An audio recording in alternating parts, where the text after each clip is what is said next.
Okay, sharing my screen with you. Here we are.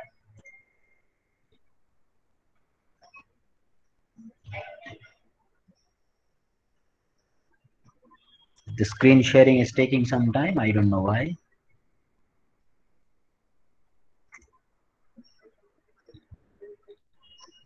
Okay, finally started sharing. Okay, so we were there into this simulation analysis last time around. We are on the verge of the completion of the third module right now. Uh, the decision tree by using the tree plan was pending to be done. That also we'll see today. And some of the parts of the simulation analysis, as far as the analytical aspects are concerned, we are going to cover today. Okay, so once we had got the NPV simulated with the different variables, randomly allocated variables. In this case, we have taken only 2 variables, but it can extend to 4 or 5 variables, and accordingly, the various combinations we may have. For example, if I give you, you can also take one more variable, which is the rate of return expectations, which might get changed in a range, and you may have the further iterations of the change of rate of return expectations. Similarly, the cash flow which you are generating can also have the random iterations, and accordingly various combinations will be prepared. And my friends, we may simulate the NPV, and that's a quite long exercise, pretty much complicated exercise, pretty much data driven exercise. And this is a widely followed practice when it comes to the major investment decision made by the corporates, because at least you will be able to know the range and the probabilities of those range. So quite a good amount of assurance we can get by using this method. Okay, so we had done up to 1 standard deviation away from the mean, as well as the 2 standard deviation away from the mean as far as the NPVs were concerned. And we have also calculated the approximate probabilities of it. Now, my friend, that is when we assume the normal distribution of the data. Now, after that, the one more point which was supposed to be covered from our side, that we have got the actual NPV with the existing conditions. That's 17,04,310. Now, what is the percentile rank of this existing NPV? That tells you that how many number of NPVs are falling below this NPV, and how many number of NPVs out of the randomly generated NPVs are falling above the actual NPV. That's the percentile rank. So when you were getting the percentile rank after 12th or 10th examination, you can recall it. Say if 88 percentile rank you have got, that tells you that you have done better than 88% of the people. So it's more about quantity. It's the science of quantity. It's not that you have got 88 percentages, but it's like you have done better than 88% of the people, all who had appeared the examination. So you are into the elite bracket of 12% people. So similarly, if you have got 98 percentile, that means you have performed better than 98% of the quantities that we have observed till now, right? So quantities obviously are in the form of number of students. Similar concept you are going to apply over here, percentile rank. You people are aware about it. It's the science of quantity. So that out of the total observations, how many of the observations are falling below 17 lakhs and how many of the observations are above 17 lakhs? That's been stated to you by the percentile rank. So I'm using the percentile rank over here, starting with the sign of equal to. Let me just have the magnifier so that you get it in a better way. Okay, so here pressing equal to using the function called percentile rank. Now in a percentile rank, you have got inclusive and exclusive function. So when you take the exclusive, that does not consider the first and last of the rank, you know. But when you consider the inclusive, it also consider the first and last. So minimum and maximum will also be considered into the calculation if it is inclusive. If it is exclusive, minimum and maximum will not be taken into the calculation. As simple as that. So you may have the exclusive or you may have the inclusive. But when you have the too many observations, I don't think it would be making too much of difference. When the observations will be smaller, then the difference between the inclusive percentile rank and exclusive percentile rank can be more, you know. But in this case, we have got too many iterations and the combinations. So I don't think there would be a too much of difference between the two, because even if you exclude minimum and maximum from your calculations, it won't be making the major change. Anyway, so first I'm doing the exclusive.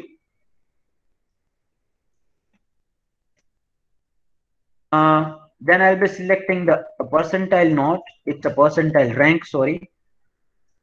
Percentile rank, exclusive. And the first argument you have got in that is the array. Array is the all total observations we have seen till now.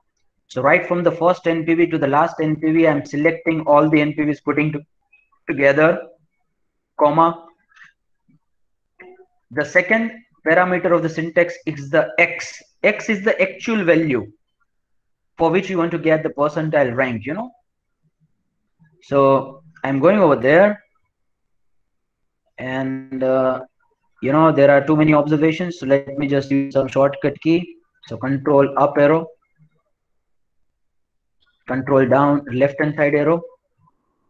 Okay, so here I have got the actual NPV, selecting the sale of actual NPV, which is 17,04,310. We assume that if the existing situation remains, then this is going to be my NPV, right? Then comma, then it asks you the significance, which is anyway not mandatory in nature. You may just ignore the significance, closing the bracket, pressing the enter. You have got 0.425. Now let me just convert that into a percentage by using the sign of percentage over here. And let me just increase the decimals a bit. Now this decimals is the one thing where I am making the mistakes since the childhood. Whether to increase or decrease by using which one is the eternal loop I have seen till now, you know. Increase the decimal. 42.50%. So what's the interpretation of this? That try to understand, this is the analytical part, which is the most important one. That 42.50% of the quantity is falling below 17 lakhs. That means rest 51.50, no, not 50, 57.50% quantities are falling above the NPV. So that tells me that this NPV right now, which is 17 lakhs, is performing better than 42.5% people of the observations we have followed. Sorry. So many of the people get confused related to this science of quantities, you know, but that's very easy to be interpreted. You shouldn't be making the rocket science out of it. 42.5% observations are below this, and rest 58% approximately are above it. So I can tell you, my friend, that this again can be interpreted in a different way. You know that there are around 58% chances that my NPV would be higher than this, and there are around 42% chances that my NPV would be lesser than this. This can also be the better interpretation of it, right? So again, modifying it further. So there is a 42% of the probability that my actual NPV can be lower than this, and 58% of the probability can be that my actual NPV would be greater than this. May I have the confirmation from the students that you have got the analytical part of it,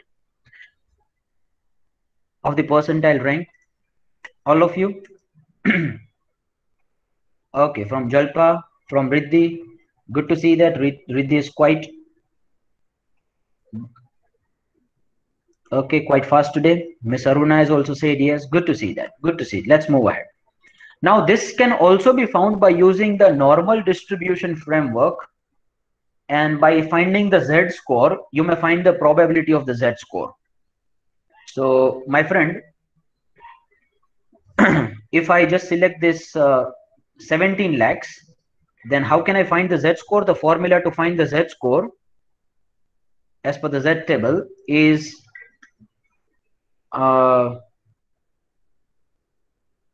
actual minus average divided by the standard deviation. So this is actual minus average divided by the standard deviation. So Z score is somewhere coming at minus 0.3076. So you may go to the Z table on a negative side. The cumulative probability you may check, and you will be checking the probability of this standard deviation. So it will also give you the probability somewhere around 40, 41, 42 percentages. So I don't think I should take you over there, but in that case, that would be, you know, the normal distribution if we assume, and the percent about the exact observations we have seen till now. So it's about the exact calculation, and z-score is about the approximate calculation based on the assumption of the normal distribution. So I hope you are getting the difference between the two. So to get the exact one, you should follow the percentile rank, because that's applied on the exact distribution of the NPVs. I hope I'm sounding absolutely clear to everyone now. So go over there, check the formula of the z-score, actual minus mean divided by the standard deviation. So what is the z-score you get? Go to the z table, and in that z table, find the probability related to that z-score on a negative side. So you'll get some probability somewhere around 40, 42 percentages. I'm not quite sure about it. You may go over there and you may check it. So that's the cumulative probability. Again, a confirm students, my battery is again low. Some people will be like, sir, her lecture की कहानी है आपके तो battery low होने. तो मैं क्या करूं बेटा? क्या करूं? क्या करूं? लैपटॉप इतना बैटरी लेता है तो क्या करूं? You heard that क्या करूं no? क्या करूं? Okay. हाँ हो गया वापस शुरू. Confirmation please till now. Okay, received it from Miss Vidhi again. Good to see. Good to see. It's fast. The simulation, you must put it in the back of your mind that simulation is all about generating the random numbers, and after generating the random numbers you get the random NPVs obviously. So that's also called as the simulation of the NPVs, and then you try to make the interpretation from the distribution of the NPVs. So once the NPVs are distributed, you can make the observations out of it by using the quantity signs. You can also use the quartiles. You can also use the percentile rank. You can use the normal distribution framework if once you get the distribution. So this is how you can use it further for your interpretation, for your risk analysis. Now here in this case, what I like the best about the finance, is that it gives you the liberty. Now up to what extent you should do the analytics, that's entirely up to you. No one can tell you that these are the processes and the steps you'll have to follow. Some of the people might have simulated the NPV by using some different way, but this way is also not wrong way. That way is also not a wrong way. That's the liberty given to the person who is doing the analysis, and that's why I like this subject a lot. Any subject which is related to the finance, because along with the quantity, it also gives you a choice, a freedom. Otherwise, if you take some of the subjects like laws and regulations or the accounts, they are bound by the specific standards. You will have to operate within those specific standards only. You cannot apply your own mind to get the calculations. So the extent of the analysis can be further extended based on your curiosity, based on your limitations, constraints, and your knowledge, right? So that I'm leaving up to you. Okay, let's go to the tree plan for the decision tree. And generally, when it comes to many numbers and finding the IRRs and NPVs, I do not follow this tree plan add-ins, but visualization is also something which matters sometimes a lot, So while preparing the projects, by showing the presentations, by when you are just conveying your outputs to the other people. So at that time, if some visualizations are given to you, or if you are presenting such kinda tree maps in a visualized manner, it may be looking good to all of the people, might be easy for the interpretation as well. So let's prepare it. As far as the analysis is concerned, you can also do it by just putting the numbers over there in the Excel spreadsheet that we have done till now. We have also prepared the decision tree and we have seen the expected NPV of it. But we'll be using the visualization for the tree map now, decision tree now. So basically, if you check over here, I have got the year 1 PVCI and year 2 PVCI. Just for the simplification, I have taken the two events. Now, when you are preparing the decision tree, the two things you will have to take into account. One, either it can be a decision or it can be an event. Now, when it comes to decision, that means it's either or, either you will go with the first one or you will go with the second one. So, my friend, if these two things are either or things, decision points, then there will be no meaning of probabilities, right? So, obviously, higher will be the PVCI, you will be selecting the higher PVCI. That's the decision. So, this is the decision.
Am I audible to all of you here? Yes, sir. Point you could hear me.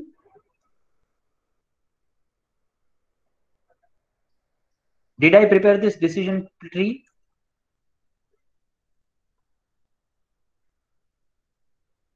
No, I guess no, you didn't hear about that, right? Starting from the decision tree. Okay, fine.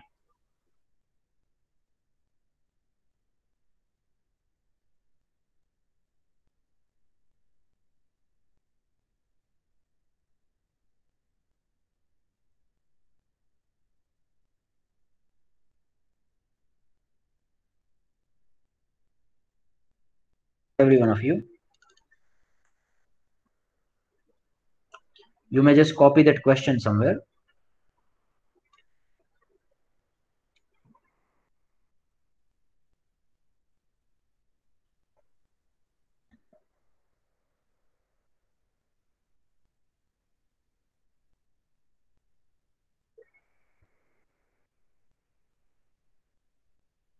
Okay, I'm zooming it up so that you get it in a better way.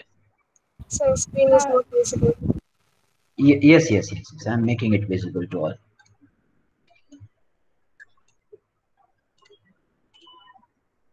I don't know what should I do with this internet connectivity, but that's sucking the blood. Let's move ahead. And I cannot praise anyone. I have tried different combinations. Airtel has been tried and tested, failed. Jio has been tried and tested at my place, failed. And Vodafone की तो बात ही नहीं करनी है. Vodafone तो अलग level पे operate करता है when it comes to internet connectivity. Okay, so you may just copy this question. If you do not want to copy those lines, you may just ignore it. Just copy the details, numerical details. PVCO is given to you 1,40,000 and PVCIs are given to you, present value of the cash in for the year number 1 and year number 2. I'll be preparing a decision tree somewhere else so that my format do not get destroyed. Okay, so I was there into that decision tree. Please understand, first of all, there are two things you should understand. One is there can be event or there can be a decision point. So my friend, if it is a decision point, it's an either or. So if I tell you that whether you will be selecting 40 PVCI or you'll be selecting 60 PVCI, so straight away, obviously you will say that maximum is the good one, right? So you will select this 60,000 PVCI because that's the decision point.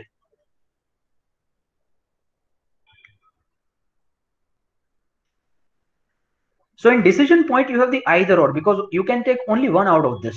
And whatever the maximum would be taken into consideration. As simple as that. But when it comes to events, in events, you have the probabilities. That probability of 0.3 for 40,000 and probability of 0.7 for 60,000. So when the events and occurrences of the probabilities are given to you, my friends, you find the expected value. So what do? You multiply your amount with the probability, and whatever the total amount you get will be taken as the outcome, expected outcome.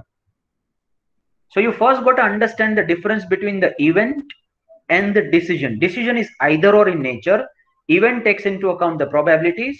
So when there will be a probabilities, it would be multiplied with the outcomes of the occurrences. And the total will be given to you as the expected value. So basically, if you want to find the expected value of the PVCI, what do? You multiply that with the probability, right? So 40,000 multiplied with the probability of that year. So you got 12,000. Then you will be multiplying 60,000 with the probability of occurrence of that. So you got 42,000. So expected cash inflow for the year number 1 will be 42 plus 12. This is the case of event. In event, you have got the probability of the occurrence. But in decision point, you do not have the probability of occurrence. You will have to just take the either or. So which one you will be selecting if it is a decision point? You will be selecting obviously 60,000 because that is the highest maximum one. So you got to understand the difference between the decision point and event when it comes to the probabilities. That's the simple thing I wanted to convey. Is it clear to everyone? May I move ahead, all of you? यहाँ तक clear है?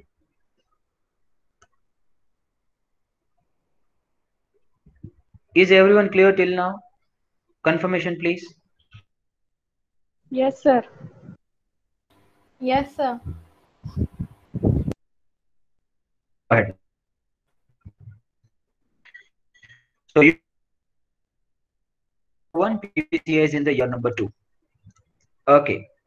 So if I manually prepare the decision tree, how it would be looking like. So 40,000 here, 60,000 over here in a year number 1. So if it's 40,000, then again the 2 branches will be opened. One is 70, another one is 90. And even if it is 60,000, then again the 2 branches which may get occur, that can be 70 and 90. So I apply the probabilities of this, and then I reaches to the expected values over here, and then I again the probabilities and I reach to the expected value over here. So this is how the normal decision tree looks like. So basically what we do is we just multiply all these probabilities putting together, and then we get the outcome. How we'll be doing it over here? Check it out. First we'll go to the tree plan. I'll do it somewhere in a different worksheet so that my worksheet do not get changed drastically. So I'm going to the new. I'm opening with the 2 branch, because initially in the year number 1 I have the 2 branches. Now the 2 branches, the first thing that I'll have to make the correction is that it is the decision points to you. That means either of this would be selected, and the criteria of the selection would be the maximum of these 2. But sir, in this case we do not have the decisions, we have the events, and the probabilities of the events are also given to us. So you'll go to the cell number B5. Do not go directly over there, otherwise this symbol will be selected.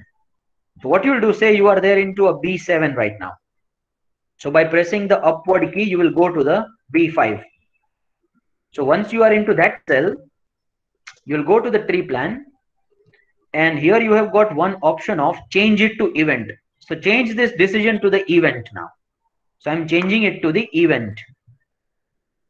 So now you must have seen that instead of the square, you have got the circle out there.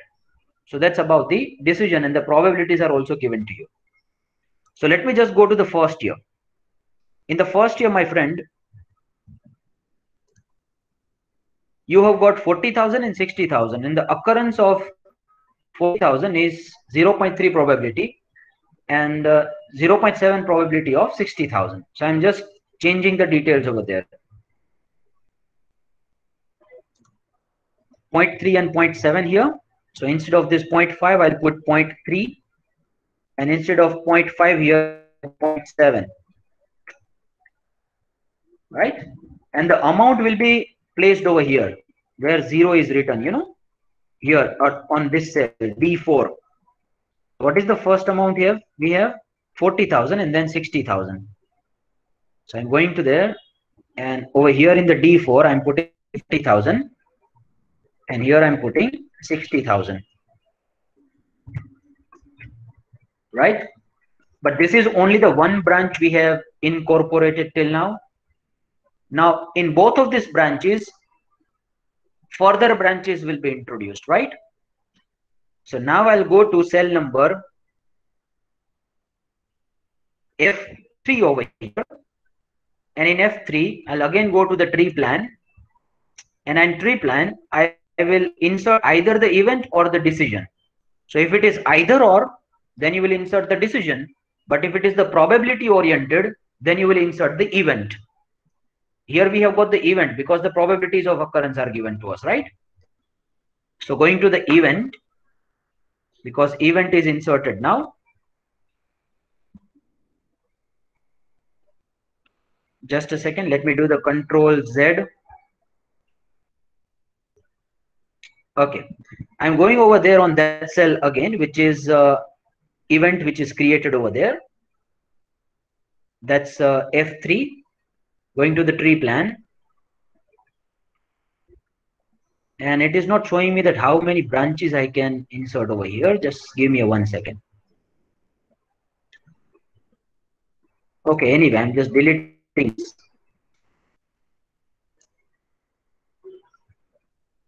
Not deleting this, otherwise everything would be. Control Z is also not happening.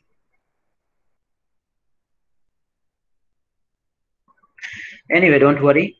I'm deleting it. I'm doing it again for you. If you are facing the same, you can also delete it. I'm doing it again. A new worksheet, tree plan, new with 2 branches. And I need to first change it to the event. So I'm going over there in a cell number B5 in my case. And I'm changing first it to event. So going to the tree plan and change it to event. So once it gets changed to the event, I need to put the probabilities 0.3 and 0.7 for the second one. So 0.3 probability is for 40 and 7. So here I'm writing it, cell number D4, 40, and here 60. Okay, I need to go over there in the cell number F3 now, and in F3, insert event or decision. Rather than that, I would go to change event. Change to event. I'll go to the change to event because here the branches are also visible to me, right? So I'll not just insert one event or decision. I'll insert 2 branches or 3 branches, whatever the case required from my side. So sir, I require further 2 branches. In the year number 2, I have again the 2 events, right? So the decision tree would be visible. And in year number 2, I'll go now. Year number 2, 0.4 and 0.6 are the probabilities. So let me just update over there. 0.4 and 0.6. 0.4 in first one here. And in second one here, 0.6. Okay. And at this place where zeros are written, no, over there we'll have to put the exact values of the year number 2. So the values of the year number 2 are 70 and 90. So going over there in the worksheet number 2, the first one will be 70 here, and second one would be 90.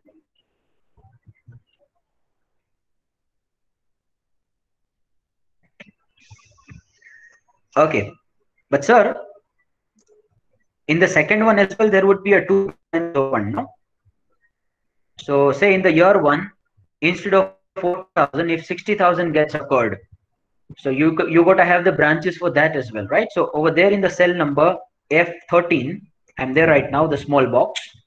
I'll again go to the tree plan, and I'll go change to event with 2 branches. Okay, so again I'll have the probability and amounts that would be same, right? So 0.4 I'm copying it and putting it over here, 0.4, and 0.6 I'm copying it and putting it over here in the event number 5.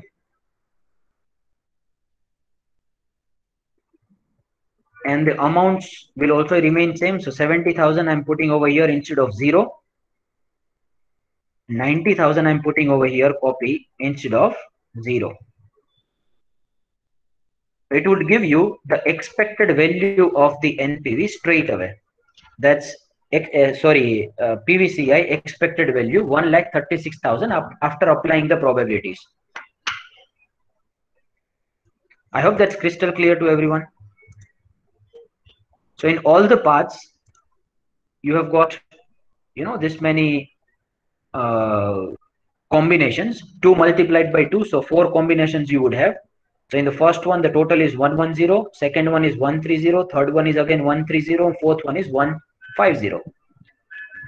So it is already taking the expected value by multiplying that with the probabilities, respective probabilities.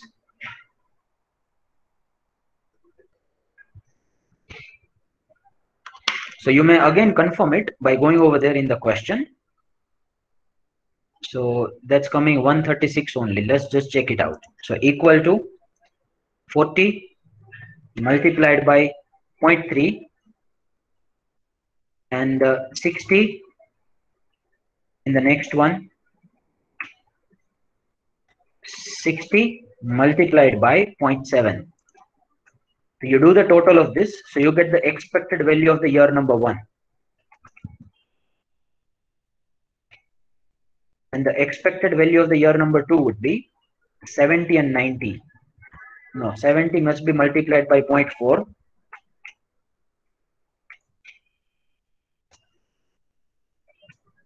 And 90 must be multiplied by 0.6. So you just add those two again. So you have got 82. And now you do the total of this two. So it reaches to 137, right? So that's 137. So basically 4 combinations are prepared. And you would have just multiplied those probabilities. 4 combinations are, in the first one you have got 40. Then again 40. So in the second one you would have 90 and 70. Then in the first year I'm changing it to 60, right?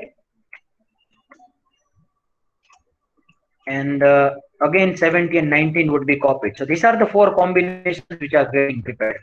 So when we were finding it manually, so what we were doing is we were just first finding the PVCI, and after that the joint probabilities were multiplied.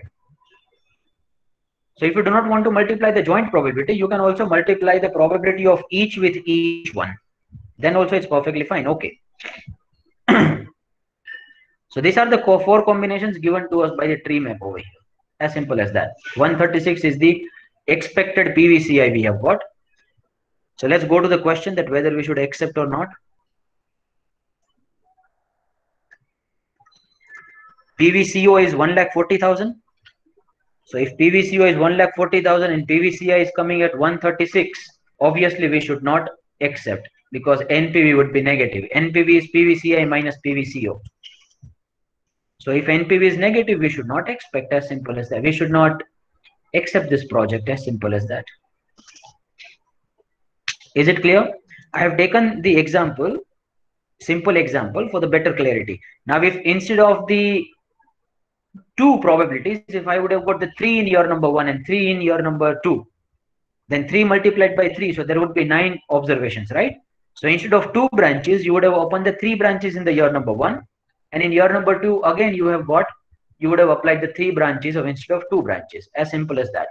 So in total here it would give you 9 combinations, and expected value would be given to you automatically by applying their probabilities and their cash flows. May I have the confirmation from the students that you have created this tree map, all of you? Is everyone there with me till now? Okay, Miss Jalpa is saying yes. Rest everyone, Heli, Dhara, Purvita, Riddhi. Purvita किधर है? Yes, sir. Yes, sir. अच्छा, good. Riddhi as well said yes.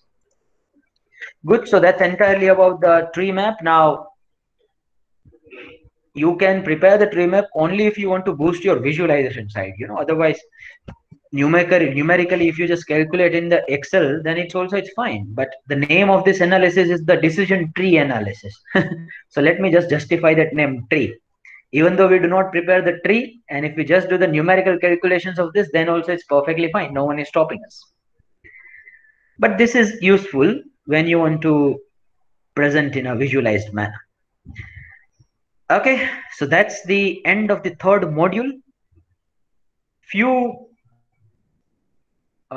points related to the theoretical understanding about perspective of the risk and type of risk, political risk and economic risk, and you have learnt it in your graduation as well as in a post graduation in various subjects. I am keeping those 2 to 3 topics up to you. Perspective of the risk and type of the risk. The material for that is already been sent to you. So just go through over that, and if you are unable to understand those things, you can let me know. So from the next lecture onwards, we'll move to the 4th module, which is on the social cost benefit analysis related to the project. So there are certain social responsibilities as well, which companies will have to maintain, and how we can measure the impact of the project on the society, what are the various mathematical models to evaluate that impact. So we'll go into that, and that's going to be the point of discussion in the next session. We won't be requiring too many sessions for the fourth and fifth module now, because hardly in 3 to 4 sessions the fourth module can be over. Module number 3 was quite content heavy in nature. Now, I don't know who are framing those syllabuses. I should not be such a rude while addressing those people, but the intellect has been put aside, because risk analysis in capital budgeting can be the entire subject. The allocation of the modules is not up to the standards. Anyway, whomsoever would have prepared this syllabus, there are major shortfalls which needs to be addressed, and I have addressed as well at the relevant places. I hope that those changes would be carried out. Anyway, that's it from my side. As far as this is concerned, you will just put the enrollment number as a mark of your attendance today. If you have any question or queries or doubts, you may let me know. In the next session, we'll move to the fourth module. Bye-bye, take care, sayonara, enjoy the rest of the day, and all the best for the examinations. Thank you so much. Thank you, sir. Yeah. Thank you, sir.